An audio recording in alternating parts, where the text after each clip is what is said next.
All right. So obviously we got a shorter week. 1 day shorter. It's actually 2 days shorter because it's a long trip, and so you lose a day of travel.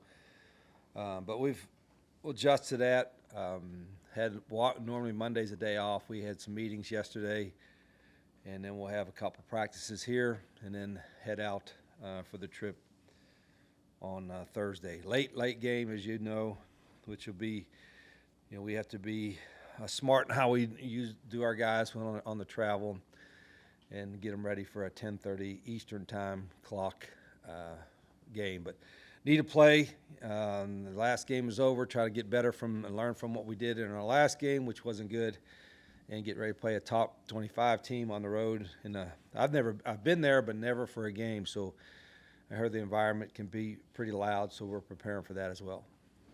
So, Rich, the scout, when you have a short work week like this, not you, but parts of your staff have to work way ahead. How do you handle this kind of situation? Extra ahead. We have guys on the staff that always working a week ahead anyway, so it's that's already being prepared for. So the biggest thing is just your player wise and making sure. And I've had plenty of non-Saturday games. I've had Wednesdays and Thursdays with a 5-day window before, so this is not that big a deal. Did you treat Sunday differently, knowing that you have?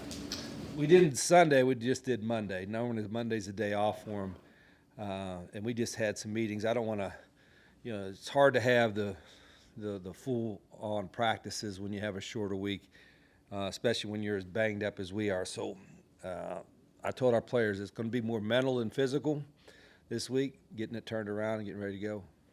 Rich, you worked with some new players this past Saturday, especially I saw offensive linemen who got more chances. So just evaluation of Agbo and Iosa.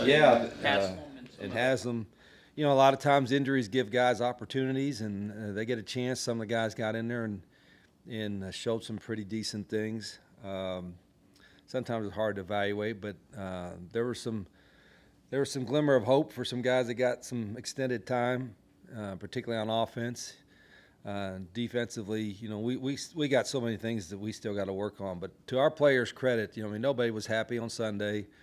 That for 24 hours we were all mad, but they turned it around pretty good. And understand what's at stake. So, like I said, and this is hopefully we don't get hurt too much. It seems like it's come in bunches. At certain positions, whether it's been quarterback and running back and offensive line, but the open date's coming at a good time for sure. Coach, BYU's coach just yesterday talked about his previous matchups with you when he was DC at Utah and you were at Arizona. Do you have any memories of that matchup, and do you have any relationship with him? Because he talked about respecting your legacy, but do you have any relationship with him, and do you remember? Yeah, I've known Kalani. I've known him a long time. I think we were in the Pac-12 together. Then we played each other. But I've just known him as he's a great guy. He's a really good football coach, but he's a great guy. Everybody in the profession really respects him. He's what the coaching profession can really look to as far as a role model for a lot of younger coaches. So, and he's done a great job there. I think they've invested in their program. They've got a passionate fan base like we do, and he's done a really good job. They've been, I think, the last couple of years they've been really good. Do you remember anything about your matches with him? No, it was we played him when I was at Arizona. I think we played him actually in the Cardinal State in Phoenix. It was it wasn't really a neutral. It was a neutral site game. It was I think they beat us 18-16 or something. It was a close game, and I think it was our opener in that one. I think that's maybe the only time I've played them. But I was back when I was way back in another life, I guess. When I was at Tulane, we played BYU in the Liberty Bowl, and I was. This is after Tommy had left, and so I was kind of the interim coach for the bowl game, and we played them. And then after the game, Norm Chow, who's a friend of mine, was their offense coordinator, and Lavelle Edwards was their head coach. They invited me to come out and talk some ball with them. And so a few weeks after the bowl game, I went out to to Provo and spent 2 or 3 days with them, and got a chance because I wanted to learn from them too. You know, Lavelle was a guru on the passing game, and so was Norm Chow, and so we kind of traded some ideas, and that was a really neat trip. But that was how long ago? 20 years ago, 25. You mentioned on Saturday with Khalil, there were a couple of throws that he wanted back. Is that something that you, Rhett, and Pat can teach, or is that something that they fix on their own? Yeah, I think sometimes it's, you know, just getting more reps and getting accustomed to it. And sometimes you rush a little bit and you kind of aim it instead of throwing. But Khalil can make all the throws. And, you know, obviously he's a dynamic runner. You know, we have, you know, Scotty got some reps. We still have Max and Jalen. Even both of those guys are a little bit banged up right now. So they'll be able to practice some this week, but they will be a little bit limited. But, you know, we're looking and searching for everything we can to help us. And Khalil has got some, you know, big explosive type of ability. So I think his upside and his futures looks really good. Rich, do you feel better about the health of your running back room? Yeah, a little bit. You know, still don't know as much about Forty Edwards until the next 2 days. Sincere Bowers should be back. We'll find out more with today's practice. Then Dior, you know, came and played a little bit. So we're hoping, you know, that we will get 1 or 2 of those guys back. Rich, how important is the first opening offensive drive? In both of your wins, you drove right down the field in the first offensive drive. How important is that setting the tone? Yeah, I think that always the momentum part of it helps, you know, and confidence part of it. But we, you know, when we're getting first downs, that's, you know, consistently, obviously you got a chance to control the tempo a little bit. And that's been, in the last game, we couldn't do that, and then we couldn't stop them. So it was a combination of both. But, you know, you know, it's not like we're not trying, but we've got to do a better job coming out of the gates, I think, to your question. Does it change, like, on the road? Well, the biggest challenge on the road is obviously, you know, this is going to be the first true crowd noise test for our guys, you know, I think, from that standpoint. And so we got to be prepared for that. We'll be working on crowd noise every day, including we did some yesterday, and we'll do it today and tomorrow too. Rich, just not to put words in your mouth, but it sounds like you start the week more likely to focus on Khalil and Scotty than Jalen and Max. Well, Jalen and Max are a limited.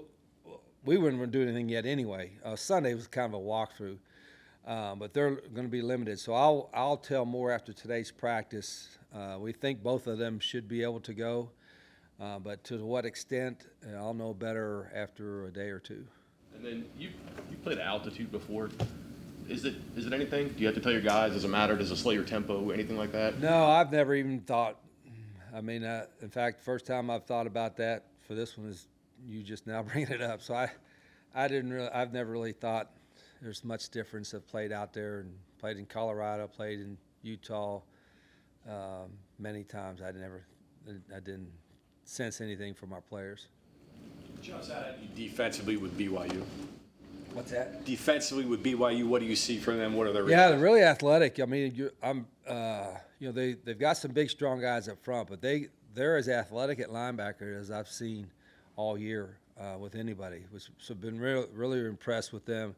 Play really hard. You know, they're coached well. They understand their system, but they have some length and they do some different stuff defensively. So, you know, it's as good a group of linebacker and athletic DN types as we've seen.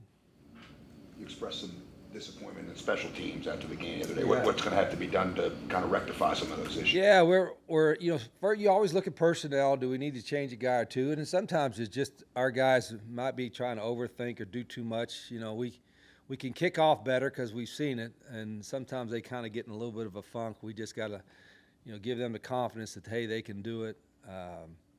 You know, we didn't have a lot of obviously any opportunities to block a punt or anything like that, but you know, it was just we're not doing anything dynamic, and sometimes you try to force that too much, but at the same time we put enough time in there and we got good enough players that we can maybe make a difference in the game. That's what's going to be key, is not give up a big one, but maybe also create some kind of big play on special teams. Thinking of things that have not crossed your mind, and I know tempo is part of your DNA, but as many guys as you've had out and as much trouble as you've had offensively, do you ever think maybe we shouldn't be running so many plays and, where things can go wrong? Yeah, of course. I try to evaluate. Okay, do we just, if our defense is playing well, give them less possessions, milk the clock a little bit. But that wasn't going to happen in the last game because we weren't playing well on defense. So, we're seems like we're always better when we are pushing the tempo a little bit. I don't know if we're big and strong enough to kind of take our time and then slowly call the play, and then here we are, or here you are, and go. I think we're probably at the point where tempo is even more important at times for us to try to not catch them off guard, so to speak, but not let them get dug in and knock us off the ball, so to speak, because we're not as big up front as we need to be, and teams we're playing are pretty big and physical up front. So, we're looking at all that kind of stuff, but our guys are used to practicing and playing at a up tempo, and we just got to execute better. I've done this for years, and then looking back, our most successful times was not always going fast, but always having the ability to control the tempo. But you got to get first downs to do that, and that's where we're messing up. You talked on your radio show a little bit last night about Dior Hubbard and just like telling him he needed to earn the opportunity and make the most of it. Is there something for you as a coach when a lot of these players are injured or ineligible at first and they don't start camp and they're not practicing the first couple weeks? Do they have to come back and practice and just like get in shape and relearn the system a little bit before you will say, okay, I trust to give you reps in a game? Yeah, and it's not so much like we're trying to punish them if they're injured or out. It's just they're still learning what to do, and how to do it, and that's part of it. I mean, everybody's a freshman in the system right now, other than one or two guys, but it takes reps. Unless you're that rare exceptional athlete that where you don't need the reps to come in and be outstanding. For the most of them, you got to take reps and understand what you're doing and how to do it, and slowly get better at it. And that's where, it's hard to do that. When a guy gets hurt, the hard part is that then you can't move on to the next phase of your offense because you got to stop and give those guys more reps. So that's not an excuse. That's just reality. So you have a tendency to try to add too much stuff to try to find an answer to a problem, and you just got to get better at what you're supposed to be doing to get better, in my opinion. Coach, BYU, they've only lost 6 games since 2020. You mentioned the difficulty of playing there. What stands out to you about that home venue and those fans that they have there, and it's how difficult it is? Yeah, they're supposedly they're into the game. They're loud. Crowd noise is a problem. You got to make sure you communicate. You got to be disciplined. You're not going to be able to hear coaches yell at adjustment or something out there. You got to make sure you're well prepared for anything that's going to happen to you, and then you got to tune it out as well. You got to hope maybe use it as a motivator. Like, the louder you're making them be, maybe the better off you're playing. So that kind of thing. Coach, your defense had been a strong suit this past game, not their best day. How do you feel about the defense right now? You mentioned Zach's going to get it fixed? Yeah, I think. How do you feel about it now on Tuesday? Yeah, I think it's the same players. We got good players. Probably need to dial back some of the stuff we're doing because that's what we do. Is sometimes as coaches we try to find an answer to everything, and it just doesn't work. And guys are for whatever reason not being as disciplined with their eyes or their assignment. So we've got to figure it out in a hurry. Zach and the defensive staff work really hard, and they'll have a good plan. But again, they're all kind of new. So adjustments that we make. Again, I wish everybody wish you had an open date earlier to kind of try to fix some of the problems, but it happened. We played 6 in a row, so we've got a short week, but we got enough time to get ready. Rich, it's not quite like a Lavelle Edwards, Norm Chow offense they're running. They're still scoring and moving the ball. What do you see from the running backs and how they're taking care of their quarterback? Yeah, their quarterback's a young guy, very athletic, tough guy. Is really, really composed. Been really impressed with him. The running back is, I think, one of the better ones, and big physical guy, one of the better ones in our league. And it starts up front. I mean, they got some grown men up there, literally, on their fronts, and some explosive wideouts. So they've done a really good job, and they'll keep you off balance. They'll do a lot of quarterback run stuff as well.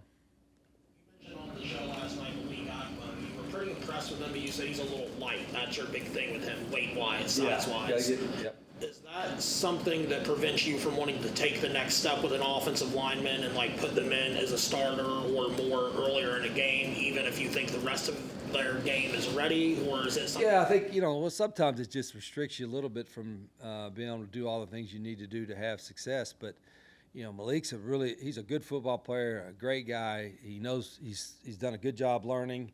He's getting better each week. And so he's not like light, but he's a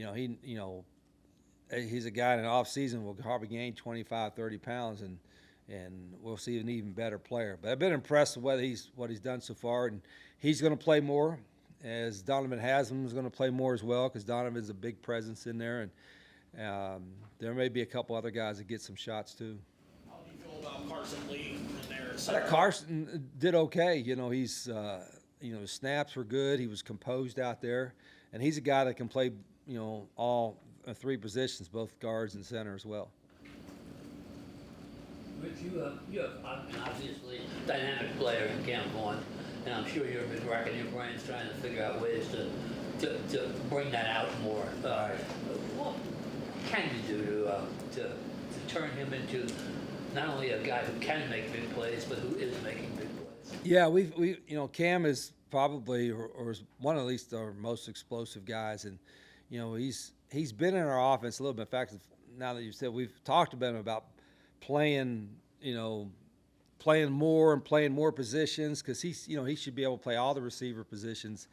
He's also a talented athlete that can throw. He could play quarterback probably if he wanted to, but I would never put him in that right now, because Cam would, he'd run it every time, and he would never look for the second read. He'd just try to outrun everybody, But he's a really competitive guy. What we've challenged Cam to do is sometimes not to rely just on your athleticism, but some of the tips and pointers that we're giving him to be able to win some routes, for him to take that. And he's a very conscientious guy, so he's gotten that. But he can get his he's got more upside to get better at, just like a lot of guys do. And I think he'll take that to heart, because he knows people are going to give him attention. And when he does get one-on-one opportunities, he's got to win those. How much did Bray's injury hurt him? Yeah, I think that you think you probably hey, whoever they got to guard everybody. But Jaden was just as dynamic, I thought, in our opinion, that we had two. We felt pretty good. We had two guys out there that it's hard to double both of them, right? So that was the part about Jaden. He's a big physical presence and all that. But we've got, whether it's Justin Smith-Brown or Preston Fox or Jeffrey Weimer, one of those guys has got to emerge on the other side, because Cam's going to get a lot of attention. Coach, where's your head at right now with your secondary, and what do you want to see from them entering the second half of the season? Well, our secondary had played, I thought, pretty well until the last game. In the last game, we didn't make any plays on the ball. We didn't tackle well. We didn't do anything good. So I'm not. We're still high on them. Think they can do it, but this is going to be this will be a good bounce back game against a good team if they can play better. In terms of the Cam Vaughn trying to unlock him, kind of to those questions, is there also a need to try to find somebody else that can kind of fill the Jaden Bray role, and that would in turn almost inadvertently unlock Cam Vaughn? Oh, absolutely, yeah. And I know Coach Garrett, receiver coach, has challenged some guys a little bit as we are, say, hey, listen, you're going to get some opportunities, to make a play. But sometimes when you just say, well, you go make a play, that's not really fair to that guy, because you got to help them make a play. As coaches, you got to create a play call or a route or something that helps him win, and rather than just say, it's like funny, it's like you throw a ball to somebody and he drops it, everybody says, catch the ball. Well, that's the obvious, catch the ball. I mean, tell him why he dropped the ball. Was his thumbs in the wrong position? Was his eyes not focused? Whatever the case may be. So coaching is not just like, hey, go make a play. That's not coaching. Designing a play or designing a way for him to make a play is where coaches should be able to help. What is the ideal size and physicality level for you with the offensive line? You've talked a lot about physicality, and I heard you talk about wanting bigger guys last night. Yeah, the game's gotten bigger and bigger. So if you're under 300 pounds, you're too light to play a tackle. You know, with those big defensive ends or those 320-pound nose guards. So I mean, I'm not as big on the arm length or what have you, but you know, you still big people that know what they're doing beat up on smaller people that know what they're doing, and so we need to get bigger people and get some size, whether there's 6'5", 6'6" offense. Guards can be a little smaller, centers can be a little shorter. And then if you are smaller, you got to be athletic and tough and all that kind of stuff. So it's not just size, but when I look out there and like, gosh, look a little small, then we better be really fast. And so we got to fix that. Okay, thank you very much. Okay.